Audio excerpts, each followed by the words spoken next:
Hi friends, welcome to your favourite channel Gyan Vigyan bye DS Gunawat. आज के इस वीडियो में हम मुझे बनना यूपीएससी टॉपर नाम की बुक जो कि निशान जैन जो कि एक आईएएस है उनके द्वारा लिखी गई है, उसमें से हम अध्याय 3 जिसका नाम है कैसे करें समग्र तैयारी समझे यूपीएससी परीक्षा का नया पैटर्न की हम ऑडियो बुक का आज ये वीडियो है। तो चलिए स्टार्ट करते हैं। इस अध्याय में हम विस्तार से जानेंगे कि सिविल सेवा परीक्षा की तैयारी की संपूर्ण प्रक्रिया को कैसे व्यवस्थित करें। तैयारी शुरू करने से लेकर उसके हर पहलू पर विस्तृत चर्चा के माध्यम से हम समझने का प्रयास करेंगे कि आखिर वे कौन से बिंदु हैं जिन पर ध्यान देकर या जिन्हें सुधार कर सिविल सेवा परीक्षा में उत्कृष्ट प्रदर्शन कर यूपीएससी टॉपर बनने के सपने को साकार किया जा सकता है। यहाँ यह भी समझना होगा कि टॉपर कुछ अलग तैयारी नहीं करते, वे भी वही पुस्तकें और अध्ययन सामग्री पढ़ते हैं और उनकी तैयारी भी मोटे तौर पर बाकी अभ्यर्थियों जैसी ही होती है। पर ऐसा क्या है जो उन्हें खास बनाकर उपलब्धि प्राप्त करने में सहायता करता है। पिछले अध्याय में हमने जाना कि एक युवा अभ्यर्थी को अपने व्यक्तित्व को किस प्रकार संवारना चाहिए। अब हम इस अध्याय में तैयारी की पूरी व्यावहारिक प्रक्रिया को वैज्ञानिक ढंग से समझेंगे। आइए सबसे पहले परीक्षा की योजना और नवीनतम पैटर्न के निहितार्थ समझते हैं। सिविल सेवा परीक्षा की योजना संघ लोक सेवा आयोग द्वारा प्रतिवर्ष आयोजित की जाने वाली बेहद प्रतिष्ठित सिविल सेवा परीक्षा भारत सरकार की विभिन्न अखिल भारतीय सेवाओं, केंद्रीय सेवाओं, ग्रुप ए और ग्रुप बी सेवाओं में चयन के लिए आयोजित की जाती है। परीक्षा 3 चरणों में होती है। सबसे पहले प्रारंभिक परीक्षा होती है जिसमें एक ही दिन में 2 पेपर होते हैं जिनमें बहुविकल्पीय प्रश्न आते हैं। यह एक तरह से छंटनी परीक्षा है क्योंकि फाइनल मेरिट में इसके अंक नहीं जुड़ते। प्रारंभिक परीक्षा में सफलता मुख्य परीक्षा का रास्ता खोलती है। मुख्य परीक्षा के नाम से स्पष्ट है कि यह सिविल सेवा परीक्षा की पूरी प्रक्रिया का सर्वाधिक महत्वपूर्ण चरण है। आपकी सफलता मुख्य रूप से इसी चरण पर निर्भर करती है। यह एक लिखित परीक्षा है जिसमें कुल 9 पेपर होते हैं जो लगभग एक सप्ताह चलते हैं। मुख्य परीक्षा में उत्तीर्ण घोषित किए गए अभ्यर्थियों को व्यक्तित्व परीक्षा यानी कि इंटरव्यू के लिए आयोग के दिल्ली स्थित कार्यालय में बुलाया जाता है। आमतौर पर कुल वैकेंसी के 2.5 से 3 गुना अभ्यर्थी इंटरव्यू के लिए बुलाए जाते हैं। प्रारंभिक परीक्षा आमतौर पर मई जून में, मुख्य परीक्षा अक्टूबर नवंबर में और इंटरव्यू अगले साल की शुरुआत में फरवरी मार्च में होते हैं। अंतिम रूप से चयनित अभ्यर्थियों की ट्रेनिंग का पहला चरण यानी फाउंडेशन कोर्स मसूरी स्थित लाल बहादुर शास्त्री राष्ट्रीय प्रशासन अकादमी यानी कि लब्सना में अगस्त सितंबर में शुरू हो जाता है। आइए जानें सिविल सेवा परीक्षा के संबंध में कुछ बेसिक बातें। सेवाएं यह प्रतिष्ठित परीक्षा भारत की विभिन्न अखिल भारतीय और केंद्रीय सेवाओं में सीधे चयन हेतु आयोजित की जाती है। ये सेवाएं इस प्रकार हैं। भारतीय प्रशासनिक सेवा यानी कि आईएएस, भारतीय विदेश सेवा यानी कि आईएफएस, भारतीय पुलिस सेवा यानी कि आईपीएस, भारतीय पी&टी लेखा व वित्त सेवा, भारतीय ऑडिट व अकाउंटेंट सेवा यानी कि आईएएस, भारतीय राजस्व सेवा आयकर यानी कि आईआरएस आईटी, भारतीय राजस्व सेवा उत्पाद व सीमा शुल्क यानी कि आईआरएस सी&सीई, भारतीय ऑर्डिनेंस फैक्ट्री सेवा यानी कि आईओएफएस, भारतीय सिविल अकाउंटेंट सेवा यानी कि आईसीएएस, भारतीय डिफेंस अकाउंट सेवा यानी कि आईडीएएस, भारतीय रेलवे अकाउंट सेवा यानी कि आईआरएएस, भारतीय रेलवे ट्रैफिक सेवा यानी कि आईआरटीएस, भारतीय रेलवे कार्मिक सेवा यानी कि आईआरपीएस, भारतीय डाक सेवा यानी कि आईपीओएस, भारतीय रक्षा संपदा सेवा यानी कि आईडीईएस, भारतीय सूचना सेवा यानी कि आईआईएस, भारतीय ट्रेड सेवा यानी कि आईटीएस, भारतीय कॉरपोरेट लॉ सेवा यानी कि आईसीएलएस, रेलवे सुरक्षा बल में सहायक सुरक्षा आयुक्त यानी कि आरपीएफ, सशस्त्र बल मुख्यालय सिविल सेवा ग्रुप बी यानी कि एएफएचक्यू, दिल्ली अंडमान निकोबार द्वीप समूह, लक्षद्वीप, दमन दीव, दादर व नगर हवेली स्थित सिविल सेवा ग्रुप बी यानी कि डीएएनआईसीएस, दिल्ली अंडमान निकोबार द्वीप समूह, लक्षद्वीप, दमन दीव, दादर व नगर हवेली पुलिस सेवा ग्रुप बी यानी कि डीएएनआईपीएस, पौंडीचेरी सिविल सेवा ग्रुप बी, पौंडीचेरी पुलिस सेवा ग्रुप बी आदि। प्रारंभिक परीक्षा उत्तीर्ण करने वाले अभ्यर्थियों से मुख्य परीक्षा के लिए आयोग द्वारा एक फॉर्म भरवाया जाता है। इसी फॉर्म में उनसे सेवाओं की प्राथमिकताएं मांग दी जाती हैं। आईएएस और आईपीएस सेवाओं के लिए राज्य कैडरों की प्राथमिकताएं भी इसी फॉर्म में भरनी होती हैं। तीनों चरणों का अंक विभाजन। प्रारंभिक परीक्षा सामान्य अध्ययन प्रथम प्रश्न पत्र 200 अंकों का होता है जिसमें कुल 100 प्रश्न होते हैं। सामान्य अध्ययन द्वितीय प्रश्न पत्र यानी कि सी सेट भी 200 अंकों का होता है जिसमें कुल 80 प्रश्न होते हैं। दोनों ही पेपरों में बहुविकल्पीय प्रश्न पूछे जाते हैं और दोनों ही पेपरों में गलत उत्तर देने पर नेगेटिव मार्किंग यानी कि 1/3 होती है। प्रारंभिक परीक्षा एक तरह की छंटनी परीक्षा है जिसमें उत्तीर्ण होने वाले अभ्यर्थियों को ही मुख्य परीक्षा में बैठने का अवसर मिलता है। मुख्य परीक्षा इस परीक्षा में कुल 9 पेपर होते हैं, जिसमें से 2 पेपर क्वालिफाइंग होते हैं। पहला पेपर अंग्रेजी और दूसरा पेपर हिंदी समय संविधान की 8वीं अनुसूची में उल्लिखित 22 भाषाओं में से एक कोई भाषा। इन दोनों पेपरों में से प्रत्येक 300 अंकों का होता है और इनके प्राप्त अंक फाइनल मेरिट में नहीं जुड़ते। मेरिट में गिने जाने के लिए मुख्य परीक्षा में कुल 7 पेपर होते हैं, जो इस प्रकार हैं। पहला निबंध, दूसरा सामान्य अध्ययन 1 जिसमें भारतीय विरासत और संस्कृति, विश्व का इतिहास और भूगोल तथा समाज आता है। तीसरा सामान्य अध्ययन 2, चौथा सामान्य अध्ययन 3, पांचवा सामान्य अध्ययन 4, छठा वैकल्पिक विषय यानी कि पेपर 1, सातवां वैकल्पिक विषय यानी कि पेपर 2। ये सातों पेपर प्रत्येक 250 अंक के होते हैं। इस तरह मुख्य परीक्षा कुल 1750 अंकों की होती है। व्यक्तित्व परीक्षण या फिर इंटरव्यू। मुख्य परीक्षा में सफल घोषित किए गए अभ्यर्थियों को आखिरी चरण यानी इंटरव्यू के लिए आयोग के दिल्ली से मुख्यालय बुलाया जाता है। प्रायः को रिक्त घोषित पदों के 2.5 से 3 गुनी अभ्यर्थी इंटरव्यू देते हैं। यह कुल 275 अंकों का होता है। इस प्रकार फाइनल मेरिट का कुल आयोग 1750 और 275 का योग यानी 2025 अंक होता है। वैकल्पिक विषय। वैकल्पिक विषयों की यह सूची इस प्रकार है। पहला कृषि, दूसरा पशुपालन और वेटरनरी साइंस, तीसरा मानव शास्त्र, चौथा पादप विज्ञान, पांचवा रसायन विज्ञान, छठा सिविल इंजीनियरिंग, सातवां वाणिज्य और लेखांकन, आठवां अर्थशास्त्र, नौवां इलेक्ट्रिकल इंजीनियरिंग, 10वां भूगोल, 11वां भूविज्ञान, 12वां इतिहास, 13वां विधि, 14वां प्रबंधन, 15वां गणित, 16वां मैकेनिकल इंजीनियरिंग, 17वां मेडिकल साइंस, 18वां दर्शन शास्त्र, 19वां भौतिक विज्ञान, 20वां राजनीति विज्ञान और अंतर्राष्ट्रीय संबंध, 21वां मनोविज्ञान, 22वां लोक प्रशासन, 23वां समाजशास्त्र, 24वां सांख्यिकी, 25वां जंतु विज्ञान और 26वां अंग्रेजी और हिंदी समेत संविधान की 8वीं अनुसूची में उल्लिखित 22 भाषाओं में से किसी एक का साहित्य। उपरोक्त वैकल्पिक विषयों में से कोई एक विषय चुनना होता है। वैकल्पिक विषय के दोनों पेपर 250 अंकों के होते हैं।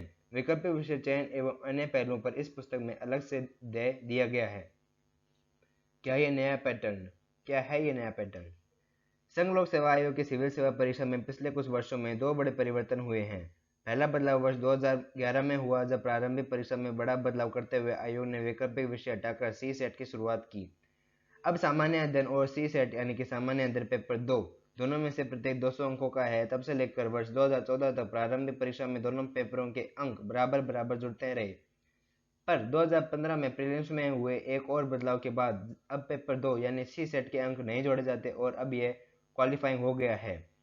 इस तरह प्रारंभिक परीक्षा में केवल जीएस पेपर 1 के अंक जोड़े जाते हैं और अब प्रीलिम्स में सफलता का रास्ता सामान्य अध्ययन से ही होकर जाता है। दूसरा बड़ा बदलाव वर्ष 2013 में मुख्य परीक्षा में हुआ। पहले मेंस में जहां 2 ऑप्शनल सब्जेक्ट होते थे, वह अब केवल एक वैकल्पिक विषय रह गया। पहले सामान्य अध्ययन के 2 पेपर होते थे, जिन्हें बढ़ाकर 4 कर दिया गया और जीएस पेपर 4 के रूप में नया पेपर एथिक्स आया। इस तरह मुख्य परीक्षा में 7 पेपर ऐसे हैं जिनके अंक फाइनल मेरिट में जुड़ते हैं और 2 पेपर जो अनिवार्य भाषा के क्वालिफाइंग प्रकृति के हैं। मेरिट में जुड़ने वाले 7 पेपर 250 अंक के हैं और इंटरव्यू 275 अंक का। इस तरह कुल पूर्णांक हैं 2025 अंक। इस तरह मेरी राय में नया पैटर्न काफ़ी तर्कसंगत है। इसमें निबंध का वेटेज थोड़ा बढ़ा है और सामान्य अध्ययन का वेटेज भी काफ़ी बढ़ा है। ऑप्शनल सब्जेक्ट एक ही रह गया है, पर अभी भी यदि वर्ष 2013 और उसके बाद के टॉपर्स की मार्कशीट देखें तो आप पाएंगे कि यूपीएससी टॉपर बनने का रास्ता अभी भी वैकल्पिक विषय निबंध और जीएस पेपर 4 यानी एथिक्स से होकर जाता है। मुख्य परीक्षा वाले अध्याय में इस पर विस्तृत चर्चा करेंगे। कब और कैसे शुरुआत करें तैयारी? सिविल सेवा में सफलता का सपना देखने वाले अभ्यर्थी अक्सर यह जानना चाहते हैं कि इस परीक्षा की तैयारी कब और कैसे शुरू करें। यहाँ मेरी राय है कि सिविल सेवा परीक्षा की समर्पित तैयारी ग्रेजुएशन के तुरंत बाद शुरू की जा सकती है। हालांकि ऐसे बहुत से उदाहरण हैं जिन्होंने पोस्ट ग्रेजुएशन के बाद तैयारी शुरू की और चयनित हुए, पर फिर भी बेहतर है कि यदि आपने सिविल सेवक बनने का सपना देखा है तो आप अपने ग्रेजुएशन को ठीक से करके परीक्षा की तैयारी में जुट जाएं।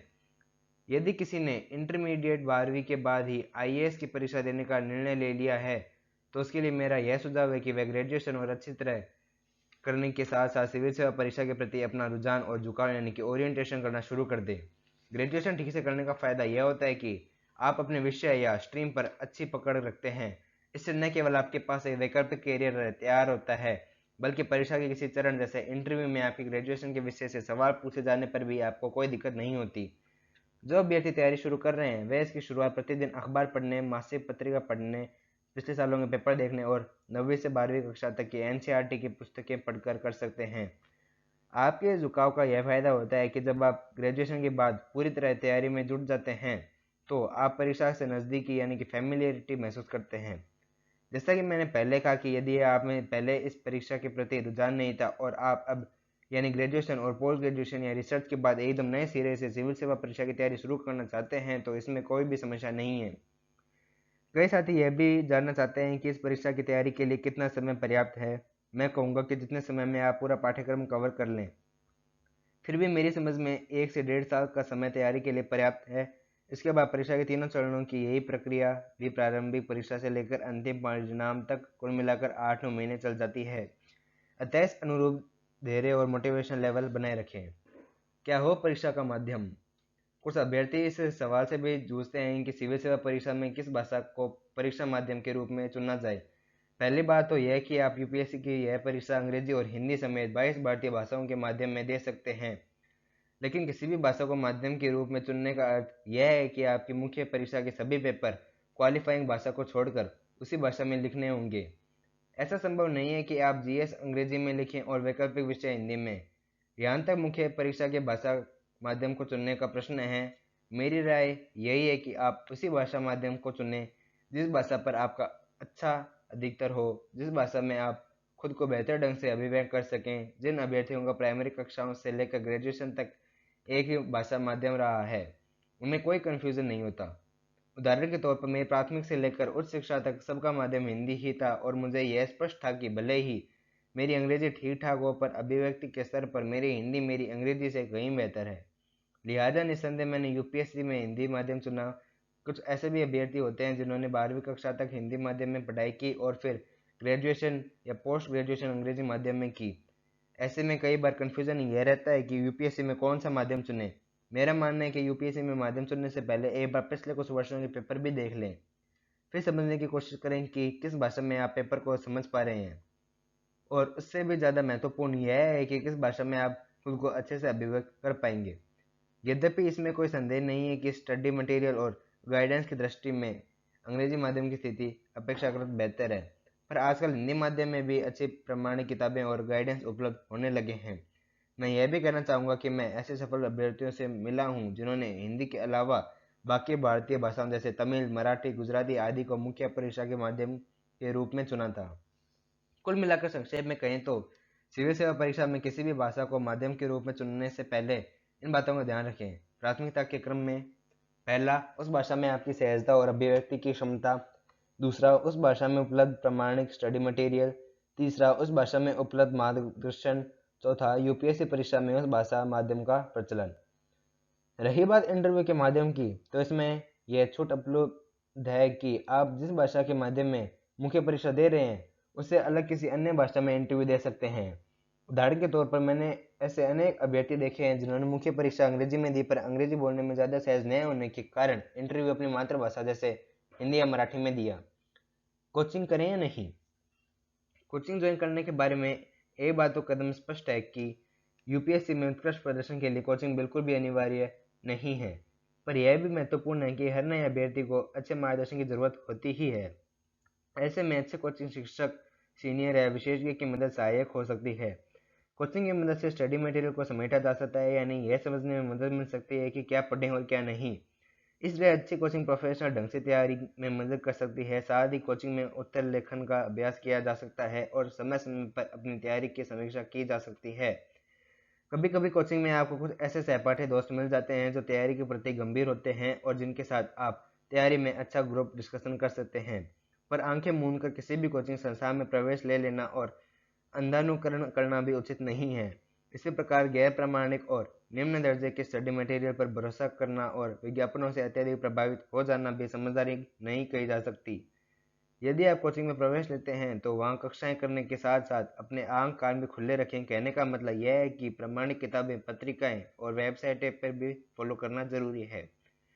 विस्तृत सूची इसी पुस्तक के अध्याय क्या पढ़ें, क्या न पढ़ें और कैसे पढ़ें में दी गई है। यहाँ यह भी ध्यान रखने योग्य है कि कोई भी टॉपिक बहुत सारी जगहों से न पढ़ें। एक टॉपिक को यदि एक स्रोत से पढ़ लिया है तो उसे दूसरे स्रोत से पढ़ने की जरूरत सामान्यतः नहीं पड़ती। जहाँ तक वैकल्पिक विषय की कोचिंग लेने का सवाल है, तो मैंने यह महसूस किया है कि यदि आपका वैकल्पिक विषय वो आपके एजुकेशनल बैकग्राउंड से नहीं है और यह विषय आपके लिए नया है, तो उस वैकल्पिक विषय के लिए मार्गदर्शन लेना बेहतर है। मैंने अक्सर ऐसा देखा है कि कई सफल अभ्यर्थी ऑप्शनल सब्जेक्ट की कोचिंग कर चुके थे। बेहद ज़रूरी है सही प्लानिंग। जब हम सिविल सेवा परीक्षा की समग्र तैयारी की शुरुआत करते हैं, तो अक्सर यह कन्फ्यूज़न रहता है कि तैयारी की प्लानिंग कैसे करें। यदि 1 से 1.5 साल तैयारी को देना है, तो इस समय को कैसे विभाजित करें ताकि इस समय का अधिकतम उपयोग कर सकें। यानी किस समय इस पेपर को पर फोकस करें और परीक्षा के तीनों चरणों प्रीलिम्स, मेंस और इंटरव्यू के बीच अपना वक्त कैसे बांटें। सही योजना बनाना बेहतर रहता है ताकि हर दिन के उहापोह और तनाव से बचा जा सके। एक कहावत भी है, प्लान, लर्न, शेयर, अचीव। यहाँ भी ध्यान रखें कि आप अपनी तैयारी को जो भी प्लान बना रहे हैं, उसमें परिवर्तन और सुधार की गुंजाइश हमेशा रखें। ऐसा न हो कि कोई नया झनपट या जानकारी मिलने के बाद आप अपनी योजना पर अड़ जाएं। यदि यह मानें कि अगले साल प्रारंभिक परीक्षा जून जुलाई और मुख्य परीक्षा अक्टूबर नवंबर में होगी, तो मोटे तौर पर मेरी यह व्यक्तिगत सलाह है कि आप जून जुलाई में तैयारी शुरू कर रहे हैं, तो शुरुआत प्रारंभिक और मुख्य परीक्षा दोनों की समग्र तैयारी से करें। यह महत्वपूर्ण है कि आप तैयारी के शुरुआती दौर में अपने अनुकूल वैकल्पिक विषय चुन लें और उसकी तैयारी शुरू कर दें। आपके वैकल्पिक विषय की तैयारी दिसंबर-जनवरी तक खत्म हो जानी चाहिए। प्रारंभिक परीक्षा के ठीक पहले के 3 महीने प्रारंभिक परीक्षा पर ही फोकस करें और प्रीलिम्स देने के तुरंत बाद रिजल्ट का इंतजार किए बगैर फिर से मुख्य परीक्षा की तैयारी में जुट जाएं। रही बात इंटरव्यू की तैयारी की, तो अभी तैयारी की शुरुआत में उसकी ज़्यादा चिंता न करें। मुख्य परीक्षा देने के बाद इंटरव्यू की तैयारी के लिए मिला समय मेरी समझ में पर्याप्त है। प्लानिंग की प्रक्रिया में एक बड़ा डर यह है कि कुछ साथी योजना बनाने में प्रवीण होते हैं और कार्यान्वयन में कमजोर। योजना बनाने में कभी कभी इतना मन लगता है कि महीनों योजना ही बनाते रह जाते हैं। उनके लिए एक कहावत है, well done is better than well said. अतः शुरू में बहुत ज़्यादा सोच विचार न करें और मोटे तौर पर एक सामान्य प्लानिंग करके जोर शोर से पढ़ाई शुरू कर दें। तैयारी की प्रक्रिया में धीरे धीरे आप पाएंगे कि आपके शुरुआती कन्फ्यूजन खुद ब खुद दूर हो रहे हैं और आपकी प्लानिंग में नए नए सुधार सामने आ रहे हैं। SWOT विश्लेषण से करें आत्म मूल्यांकन। कमजोरियां होना बुरी बात नहीं है, पर उन्हें न पहचानना बुरी बात है। सिविल सेवा परीक्षा की तैयारी के संदर्भ में इस कथन का बड़ा महत्व है। हर व्यक्ति में स्वाभाविक तौर पर कुछ कमजोरियां होती है, जो उसके व्यक्तित्व के कुछ मजबूत पक्ष भी होते हैं, लेकिन हम जाने अनजाने से अनभिज्ञ रहते हैं। इस स्थिति से निपटने के लिए एक बेहतरीन तरीका है SWOT एनालिसिस। SWOT का अर्थ है S यानी स्ट्रेंथ्स यानी कि मजबूत पक्ष, W से वीकनेस यानी कि कमजोरियां, O से अपॉर्चुनिटीज यानी कि अवसर, T से थ्रेट्स यानी कि चुनौतियां।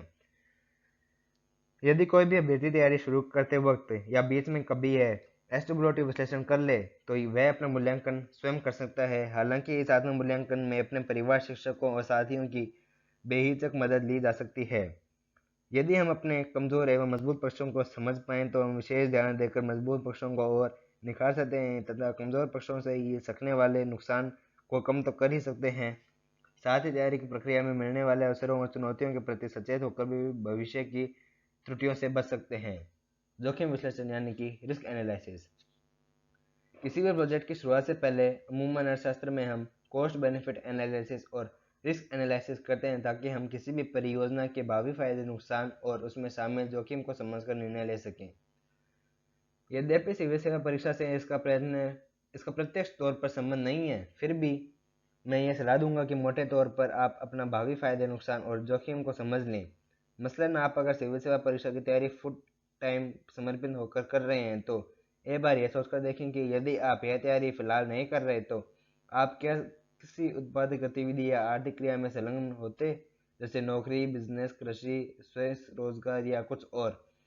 जब तैयारी करें तो यह भी ध्यान में रखें और तैयारी के प्रति अपनी कमिटमेंट में कमी कतई न आने दें। हालांकि यह सोच सोच कर तनाव भी न लें, पर जब तैयारी कर ही रहे हो तो पूरे मन और समर्पण से करें। दूसरी बात है रिस्क की। एक कहावत आपने सुनी होगी, नो रिस्क नो गेन। बिना जोखिम के कुछ लाभ प्राप्त नहीं होता। इसमें कोई संदेह नहीं कि हम जीवन में कुछ भी बड़ा करना चाहते हैं तो हमें कुछ जोखिम लेना ही पड़ता है, पर मेरी व्यक्तिगत सलाह है कि खुद को बहुत ज़्यादा जोखिम में भी न डालें। कोशिश करेंगे जोखिम को थोड़ा कम कर लें। एक कहावत है कि सारे अंडे एक ही टोकरी में नहीं रखने चाहिए, यानी कोई कैरियर विकल्प सोचकर या एम्प्लॉयबिलिटी प्राप्त कर रिस्क फैक्टर को कुछ कम जरूर किया जा सकता है। पिछले वर्षों के प्रश्न पत्रों से क्या सीखें? तैयारी की शुरुआत में और फिर बाद में भी निरंतर यूपीएससी की सिविल सेवा परीक्षा के गत वर्षों के प्रश्न पत्रों पर नजर डालते रहें। मैं इस बात पर विशेष जोर देना चाहूँगा, गत वर्षों के पेपरों प्रीलिम्स व मेंस दोनों के नियमित तौर पर अध्ययन अवलोकन से आप बहुत कुछ सीख जाते हैं। आपको इन पेपरों पर नज़र डालते रहने से धीरे धीरे यह समझ में आने लगता है कि अभ्यर्थियों से आयोग की अपेक्षा क्या है और किस तरह से कोई प्रश्न अधिक महत्वपूर्ण हो जाता है। साथ ही परीक्षा के स्तर के बारे में भी स्पष्टता आती है। मेरी समझ में हमेशा कम से कम पिछले 5 वर्षों के पेपर जरूर देखने चाहिए। बहुत पुराने पेपर देखकर बहुत फायदा नहीं होता, यद्यपि कुछ वैकल्पिक विषयों में पुराने पेपर भी काम आ जाते हैं, पर जीएस में पिछले 5 वर्षों के पेपर अच्छी समझ विकसित कर देते हैं। कितने घंटे पढ़ें? अक्सर अभ्यर्थी यूपीएससी टॉपर यह सवाल जरूर पूछते हैं। मेरा इसमें स्पष्ट तौर पर यह कहना है कि घंटों की गिनती का कोई भी तय फॉर्मूला नहीं है, लिहाजा घंटे गिनने के चक्कर में न पड़े। बेहतर होगा कि आप छोटे लक्ष्य बनाकर उन्हें एक एक कर पूरा करें। आज इतने घंटे पढ़ना है यह लक्ष्य बनाने से अच्छा है कि आज इतना पढ़ना है का लक्ष्य तय करें। अगर फिर भी आप मुझसे पूछेंगे कि कितने घंटे पढ़ना जरूरी है, तो मैं न्यूज़पेपर पढ़ने के अलावा 7 घंटे जरूर पढ़ने की सलाह दूंगा। यदि आप ज़्यादा पढ़ना चाहते हैं तो मेरी राय में कुल मिलाकर अधिकतम 13 घंटे तक पढ़ सकते हैं। ध्यान रखें कि दिनचर्या के दैनिक कार्यों को अनदेखा न करें। जो साथी जॉब के साथ तैयारी कर रहे हैं वे एक दिन में 4-5 घंटे और सप्ताहांत में ज़्यादा पढ़ सकते हैं। पर सबसे महत्वपूर्ण बात यही है कि घंटे गिनने से ज़्यादा ज़रूरी है कि यह तय करना कि आज क्या क्या पढ़ना है। टाइम मैनेजमेंट सफलता का आधार। बुद्धिमान व्यक्ति वही है जो उपलब्ध समय का अनुकूलतम उपयोग करे। लिहाजा समय प्रबंधन की कला सीखें। आखिर क्या कारण है कि एक व्यक्ति सारे जरूरी कामों के साथ अपनी रुचियों के लिए भी समय निकाल लेता है और दूसरा व्यक्ति लगातार व्यस्त रहकर भी अपने जरूरी काम भी नहीं निपटा पाता। आप अपने आसपास कई ऐसे अभ्यर्थियों को देखेंगे जो दिन भर बहुत व्यस्त रहते हैं और चिंता तनाव में खूब भाग दौड़ भी करते हैं, पर उनके पास इतने सारे इनपुट्स के बाद भी इस अनुपात में बहुत कम या नगण्य आउटपुट होता है। दरअसल ऐसे लोग समय के बेतरतीब कुप्रबंधन के शिकार होते हैं। अव्यवस्थित दिनचर्या के चलते हुए अपने छोटे छोटे लक्ष्य भी पूरे नहीं कर पाते। मेरी सलाह यही है कि आप अपने सामान्य दिनचर्या बना लें और यथासंभव उसका पालन करें, जैसे सोने और जागने का समय, अखबार पढ़ने और राइटिंग प्रैक्टिस का समय, टहलने और एक्सरसाइज का समय आदि।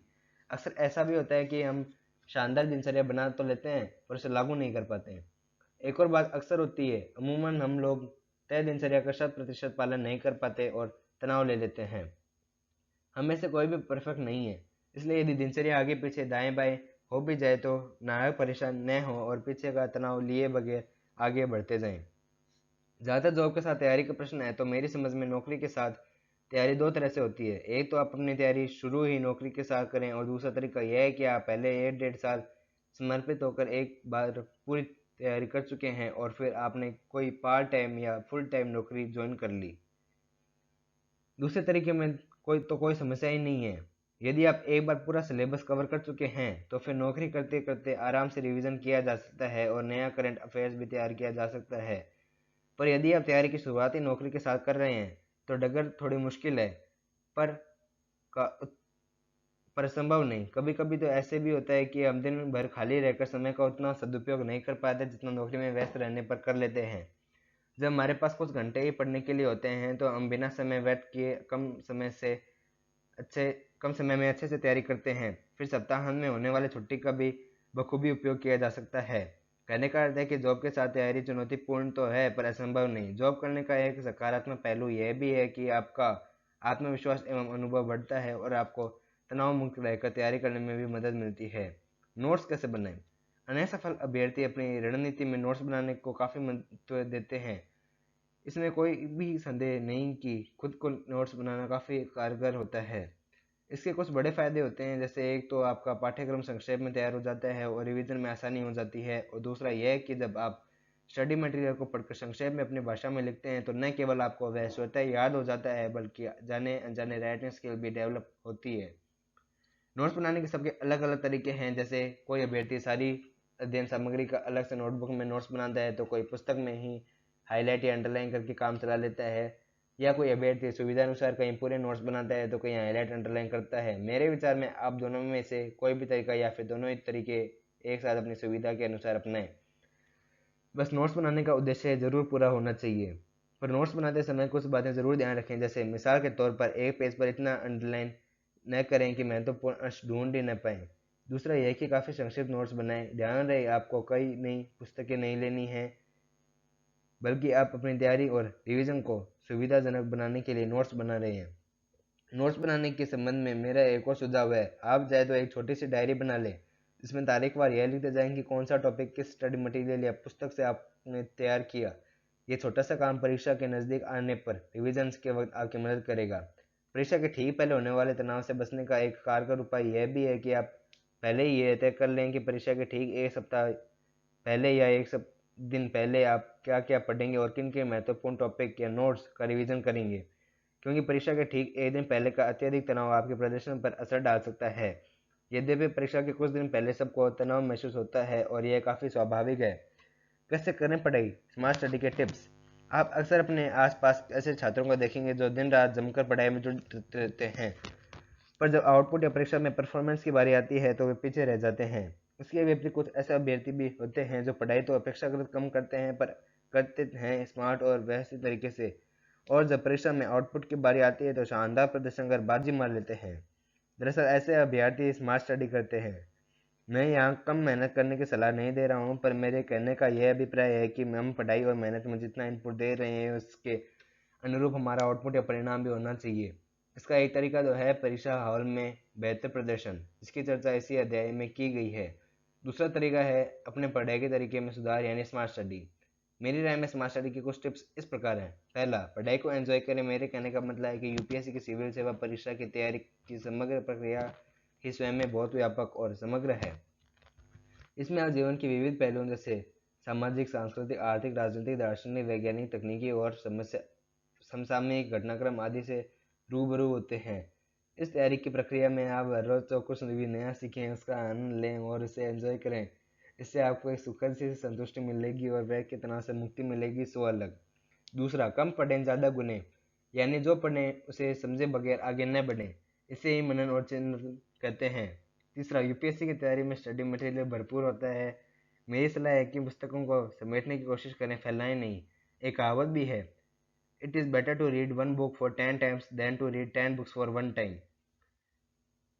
चौथा, कोई भी सामान्य व्यक्ति लगातार घंटों नहीं पढ़ सकता, अतः हर एक घंटे की सीटिंग के बाद ब्रेक जरूर लें।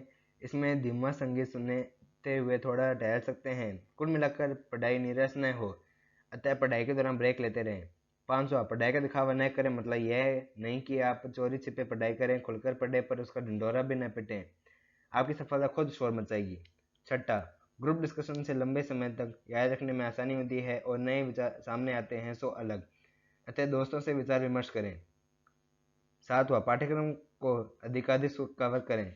चयनात्मक अध्ययन से अब कम काम नहीं चलता। पाठ्यक्रम को इस तरह कवर करें कि अगर आपको हर टॉपिक के बारे में बहुत ज़्यादा भी न पता हो, पर 5-7 बिंदु पता हो, आज का परीक्षा में बहुत बड़े उत्तर नहीं लिखने होते। आठवां, सरसरी तौर पर पहले रीडिंग के बाद महत्वपूर्ण बिंदुओं को रेखांकित कर दोहरा लें। इससे स्टडी बहुत आसान हो जाती है और साथ ही नियमित तौर पर रिवीजन करते रहें। रिवीजन कैसे करें, पढ़ाई कैसे करें और नोट्स कैसे बनाएं, यह जानने के साथ साथ यह भी एक बड़ा सवाल है कि रिवीजन करें तो कैसे, ताकि जो कुछ हमने पढ़ा व सीखा है उसका लाभ परीक्षा भवन तक पहुंचे और मार्कशीट से में प्रतिबिंबित भी हो। आपने परीक्षा की समग्र तैयारी के लिए जो भी प्लानिंग की है उसके अनुरूप रोज की पढ़ाई बिना टाले रोज करें और फिर नियमित अंतराल पर रिवीजन करते रहें। आज जो भी पढ़ें उसे एक बार अगले दिन भी संक्षेप में देख लें और फिर एक हफ्ते बाद हफ्ते भर की पढ़ाई का रिवीजन भी कर लें। इतना कर लें तो पर्याप्त है। पढ़ाई के छोटे छोटे लक्ष्य तय करें और उनको पूरा करें, रिवीजन कर लें। बाकी यदि आपने टेस्ट सीरीज लगा रखी है तो उसके लिए पढ़ने के बहाने स्वतः भी रिवीजन होता रहता है। मुख्य परीक्षा और प्रारंभिक परीक्षा दोनों के ठीक पहले के समय कम से कम 2 सप्ताह में केवल रिवीजन करें। समग्र तैयारी के लिए हो एकीकृत और अंतर अनुशासनात्मक अप्रोच। आज का युग अंतर अनुशासनात्मक अध्ययन यानी कि इंटरडिसिप्लिनरी स्टडीज और एकीकृत व्यापक अप्रोच यानी कि इंटीग्रेटेड एंड कॉम्प्रिहेंसिव अप्रोच का है। वर्तमान परिप्रेक्ष्य में यूपीएससी की सिविल सेवा परीक्षा भी नए पैटर्न के बाद बहुत डायनेमिक हो गई है और अब परीक्षा की तैयारी सोच का दायरा बढ़ाए बगैर करना मुश्किल है। यूँ तो जीवन में भी चीज़ें परस्पर जुड़ी हुई है, पर जब बात विशेष रूप से यूपीएससी की परीक्षा की होती है तो हम पाठ्यक्रम और नए पैटर्न का गहराई से अवलोकन करने के बाद पाते हैं कि पूरा पाठ्यक्रम बेस्ड परस्पर जुड़ा है और गूंथा हुआ है। उदाहरण के तौर पर यदि अर्थव्यवस्था संकट में हो तो असर राजनीतिक परिदृश्य, समाज और अंतर्राष्ट्रीय संबंधों पर भी पड़ता है। इसी तरह सामान्य अध्ययन का हर खंड आपस में प्रत्यक्ष या अप्रत्यक्ष तौर पर एक दूसरे को प्रभावित करता है। जरूरत है कि हम इस संबंध को पहचानें और चीज़ों का जोड़कर देखने की कोशिश करें। इसके लिए दृष्टिकोण संतुलित और व्यापक होना चाहिए। किसी भी किस्म की अति यानी कि एक्सट्रीम और अतिवाद यानी कि एक्सट्रीमिज्म से बचें। आंख कान खुले रखें और दूसरों से के विचारों का सम्मान से स्वागत करें। यह प्रवृत्ति एक व्यापक दृष्टि विकसित करने में मदद करेगी। तैयारी हो तनाव व दबाव मुक्त।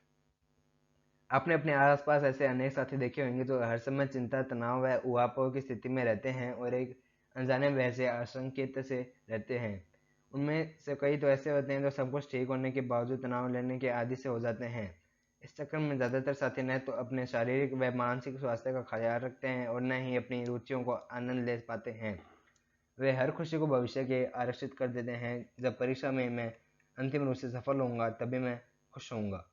इस तरह की सोच धीरे धीरे आपको एक नीरस और अजीब सा इंसान बनाने लगती है। आप खुश रहना भूलने लगते हैं और आमतौर पर उदास रहने लगते हैं। मेरी समझ में उदास रहना, निरंतर तनाव में रहना न तो परीक्षा की दृष्टि से ठीक है और न ही दीर्घकालिक दृष्टि से जीवन शैली के लिए। यद्यपि इसमें कोई भी संदेह नहीं होना चाहिए कि परीक्षा की तैयारी के दौरान तनाव होता ही है। ऐसे अनेक मौके आते हैं जब आप बहुत स्ट्रेस में होते हैं या परेशान और उदास हो जाते हैं। स्ट्रेस या टेंशन होना एक बहुत स्वाभाविक सी बात है, पर स्ट्रेस या टेंशन को लगातार खुद से चिपकाए रखना स्वाभाविक नहीं है। ऐसे में समय समय पर स्ट्रेस को रिलीज करने के लिए अपने शौक और रुचियों को भी वक्त देते रहें। अगर आपको सिनेमा देखना, घूमना, टहलना, संगीत सुनना या खेलना अच्छा लगता है तो आप अपने रूटीन में बेहिचक इन्हें शामिल करें।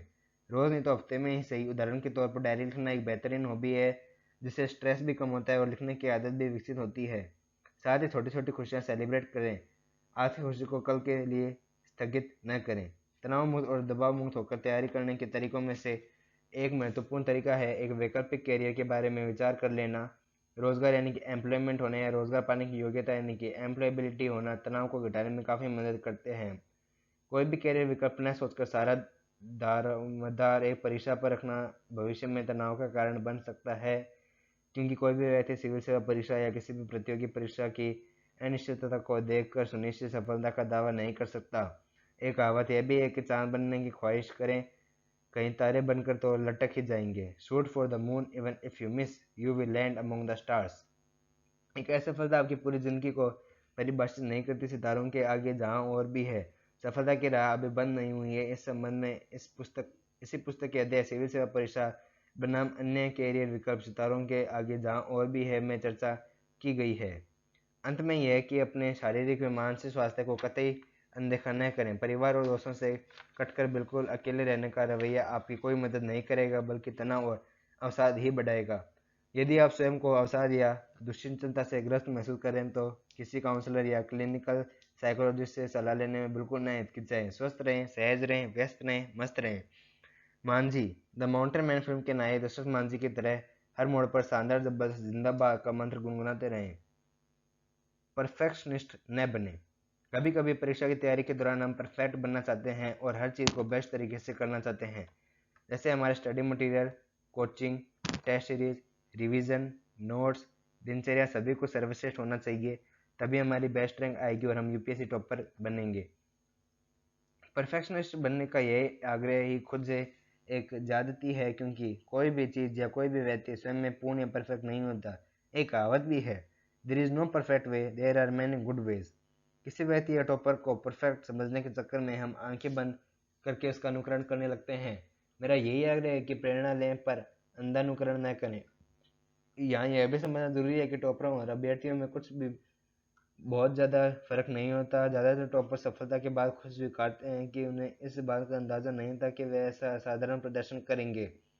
कोई भी समझदार अभ्यर्थी सही तरीके से परिश्रम और पुरुषार्थ के द्वारा टॉपर बन सकता है। Jack of all trades master of one. UPSC की प्रतिष्ठित सिविल सेवा परीक्षा में तमाम चीज़ों के साथ साथ उम्मीदवार के एटीट्यूड का भी परीक्षण किया जाता है। इस परीक्षा की खूबी यह है कि इसमें किसी विषय विशेषज्ञ या स्पेशलिस्ट बनने के स्थान पर जनरलिस्ट बनने की जरूरत होती है। इस परीक्षा के पाठ्यक्रम को देखने पर आप समझ सकते हैं कि इसमें किसी अभ्यर्थी को सफल होने के लिए इतिहास, संस्कृति, भाषा, विज्ञान, प्रौद्योगिकी, समाज नीतिशास्त्र, अर्थव्यवस्था, राजव्यवस्था, भूगोल, पर्यावरण, पारिस्थितिकी, सुरक्षा, अंतर्राष्ट्रीय संबंध जैसे तमाम अलग अलग प्रतीत होने वाले विषयों का सामान्य अध्ययन कर एक सामान्य समझ विकसित करनी होती है। कहावत में मास्टर ऑफ वन मैंने इसलिए जोड़ा है क्योंकि सिविल सेवा मुख्य परीक्षा में अभ्यर्थियों को सामान्य अध्ययन, निबंध और भाषा के अलावा एक वैकल्पिक विषय पर भी अच्छी पकड़ बनानी होती है, जिसके लिए पर्याप्त अध्ययन की जरूरत होती है। मेहनत का कोई विकल्प नहीं, सफलता का कोई शॉर्टकट नहीं।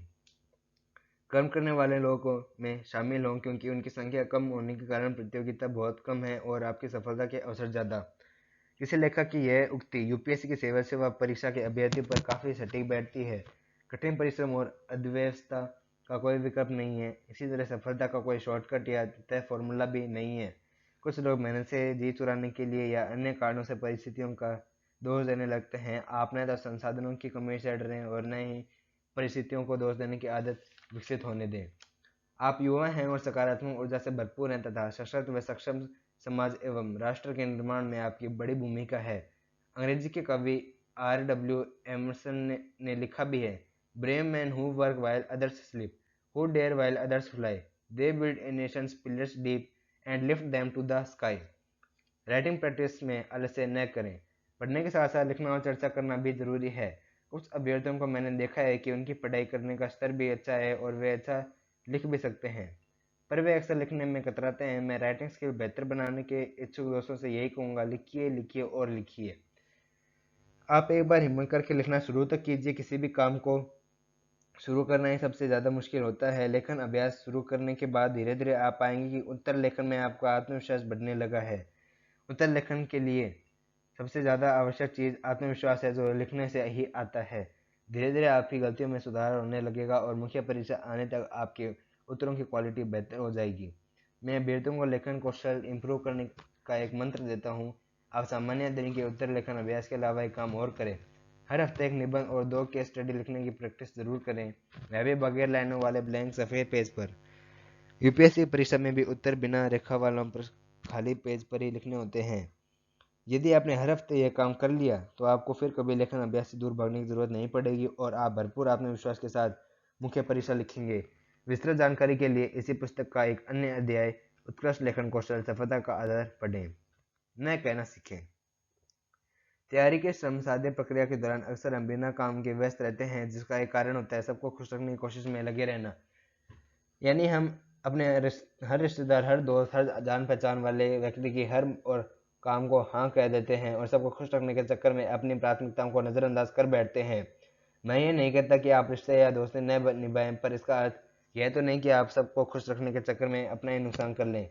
गैर महत्वपूर्ण बातों और कामों के लिए न कहना सीखें। अपनी प्राथमिकताएं तय कर लें और उन्हें अनदेखा न करें।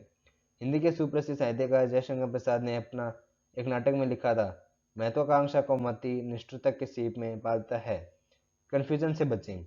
इसमें कोई संदेह नहीं कि हमें दूसरों के विचारों व सलाहों का ध्यानपूर्वक सुनना और उनके विचारों का सम्मान करना चाहिए, पर हर किसी से सलाह लेना और उनकी परस्पर विरोधी सलाहें सुनकर बार बार कंफ्यूज होना कहाँ की समझदारी है। हालांकि मैंने खुद कई बार महसूस किया है कि तैयारी के दौरान हम बार बार कंफ्यूज होते ही हैं और यह एक स्वाभाविक सी बात है, पर ऊहापोह की स्थिति को लगातार ढोना और निरंतर कंफ्यूज बने रहना नुकसानदेह हो सकता है। लिहाजा जब ज़्यादा कंफ्यूज हों तो किसी शिक्षक, अनुभवी सीनियर, परिवार या दोस्त से सलाह लेकर कोई निर्णय जरूर लें, भ्रमित न रहें। कवि हरिवंश राय बच्चन ने लिखा भी है, मदिरा ले जाने को घर से चलता है पीने वाला, किसी पथ पर जाऊं असमंजस में है वह भोला भाला। अलग अलग पथ बतलाते सब, पर मैं ये बतलाता हूँ, राह पकड़ तू ए चला चल, पाए जाएगा मधुशाला। क्या पढ़ रहे हैं आजकल? क्या कभी आपने खुद से पूछा कि आप आजकल क्या पढ़ रहे हैं? आपका जवाब होगा सामान्य अध्ययन या वैकल्पिक विषय, पर मेरा सवाल कुछ और है। क्या आप पाठ्यक्रम की पुस्तकों यानी कि टेक्स्ट बुक के अलावा कभी कुछ पढ़ते हैं? अगर आपका जवाब नहीं है तो इसमें हाँ में बदलने की कोशिश करें, यानी कभी कभी कुछ वक्त अच्छी पुस्तकों और रुचिकर पत्रिकाओं को भी दें जो प्रत्यक्ष तौर पर आपकी परीक्षा के पाठ्यक्रम से न जुड़ी हो।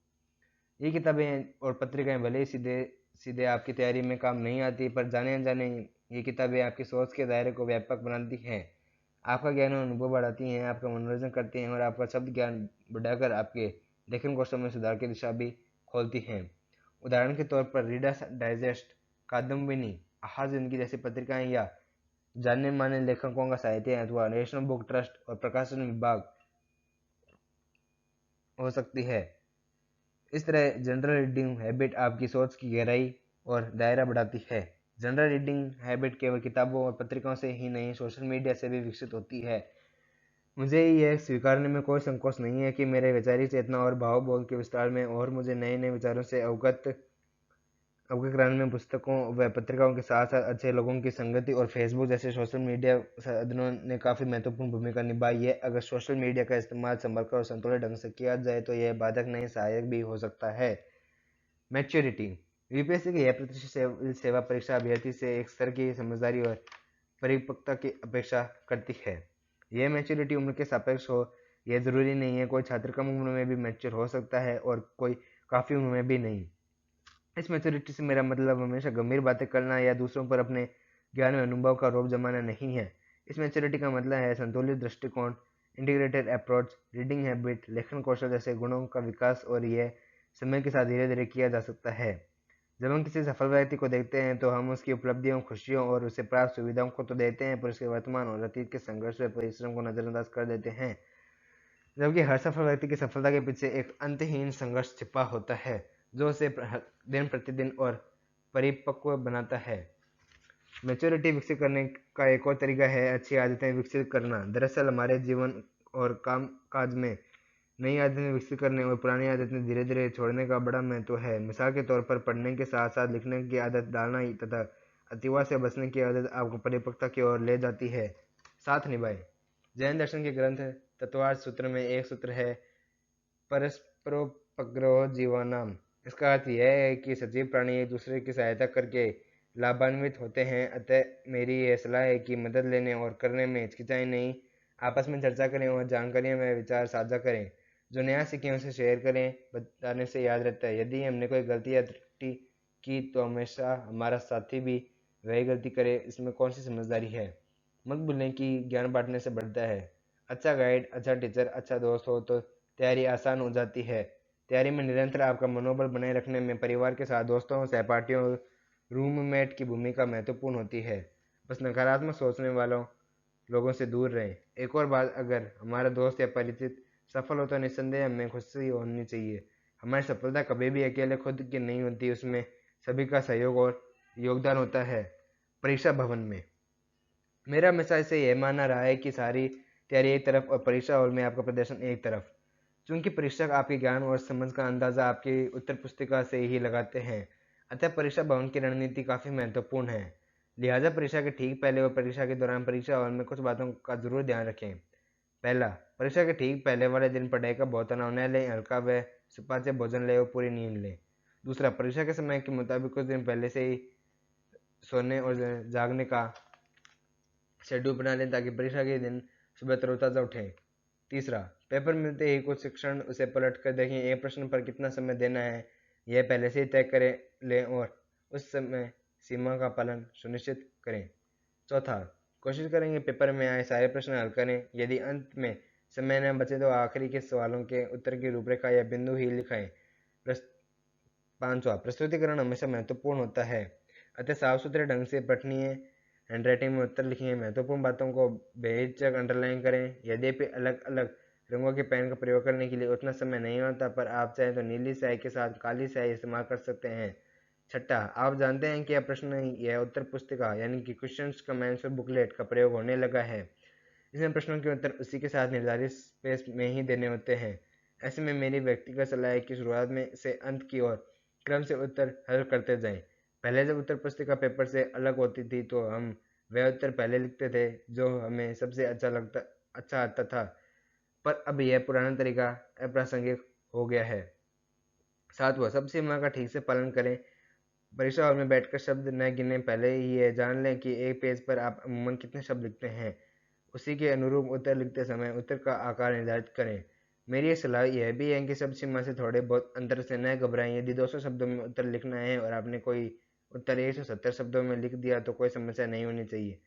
निबंध में भी 50-100 शब्द आगे पीछे हो जाएं तो परेशान होने की आवश्यकता नहीं है। आठवां, परीक्षा भवन में 3 घंटे का भरपूर उपयोग करें। हिम्मत कतई न हारें। यदि डाउन या ढीला महसूस करें तो यह सोचकर ऊर्जा बनाए रखें कि ये 3 घंटे का समय दोबारा नहीं मिलेगा। अपनी भरपूर ऊर्जा के साथ खुशी खुशी पेपर दें। मुझे पूरी उम्मीद है कि आपको ये वीडियो ज़रूर पसंद आया होगा। Like share and subscribe. फिर मिलते हैं अगली वीडियो में, तब तक के लिए गुड बाय।